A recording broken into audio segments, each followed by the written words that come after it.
Imagine this. It's 1943, and 9 American soldiers are stranded in the middle of the Sahara Desert, fighting to survive with just half a bottle of water. Their plane, Lady Be Good, has vanished, and their only hope is a tattered journal that holds secrets that shock the world. What happened to these men? Did any of them make it out alive? Stay with me for the next hour and a half as we uncover a World War II mystery that I'll leave you speechless. Trust me, you won't want to miss this.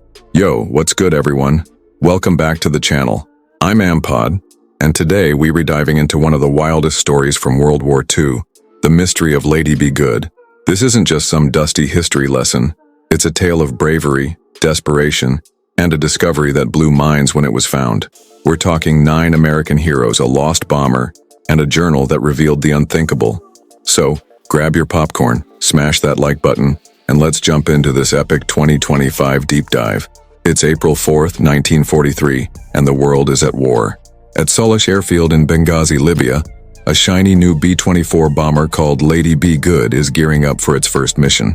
On board are 9 young American crew members, each with their own story. There's Lieutenant William Hatton, the cool-headed pilot, Robert Toner, the navigator who kept a personal journal, and John Moore, a 22-year-old gunner dreaming of getting back to his family in Texas. Who were these guys? We'll dive into their lives, where they came from, what drove them to fight, and how they ended up on this doomed flight. The B-24 was a beast of a plane. We'll break down its tech, 4 engines, heavy bomb loads, and why it was a game-changer in World War II. Their mission? Fly 1,000 miles to Naples, Italy, bomb enemy camps, and get back. Sounds intense, right? But it was way riskier than they expected. Lady S set the stage with the chaos of WWII air raids and the Sahara Desert lurking below. Lady Be Good takes off late due to mechanical hiccups, trailing behind a pack of other bombers. As they fly over the Sahara, aka the world's harshest desert, a massive sandstorm hits. We're talking zero visibility, sand clogging the instruments, and winds that could flip a plane. Most bombers turn back, but Hatton and his crew push forward, determined to complete their mission. What's it like flying blind in a 1943 sandstorm? We'll paint the scene. The roar of engines, the panic in the cockpit, and the crew's grit. They reach Naples, but the storm's covered everything. They can't find their target and have to turn back, dumping bombs into the Mediterranean to save fuel. Here's where it gets wild. Their automatic direction finder, a key navigation tool, craps out. Radio calls for help, no response. Were they ignored, or was the tech just junk? In 2025, we'll compare WWII navigation to modern GPS to show how far we've come. It's past midnight and Lady Be Good is flying way off course.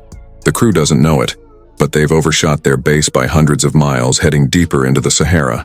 At 2 a.m., the fuel gauges hit empty, and Hatton makes a gut-wrenching call. Everyone needs to bail out with parachutes. Robert Toner's journal captures the moment.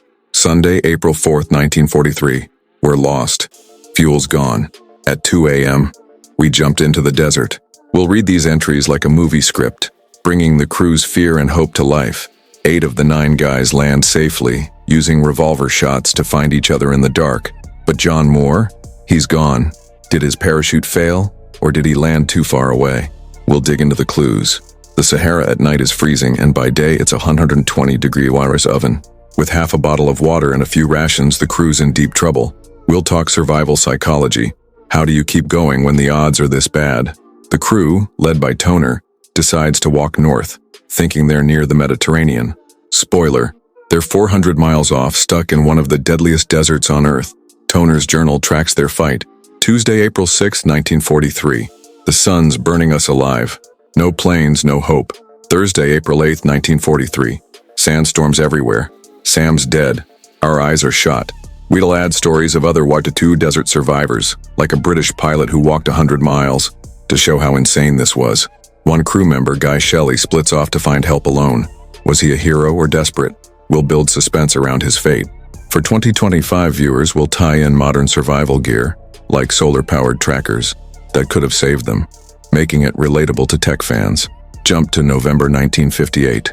British geologists flying over Libya spot a plane wreck in the desert. It's Lady Be Good, perfectly preserved like a time capsule.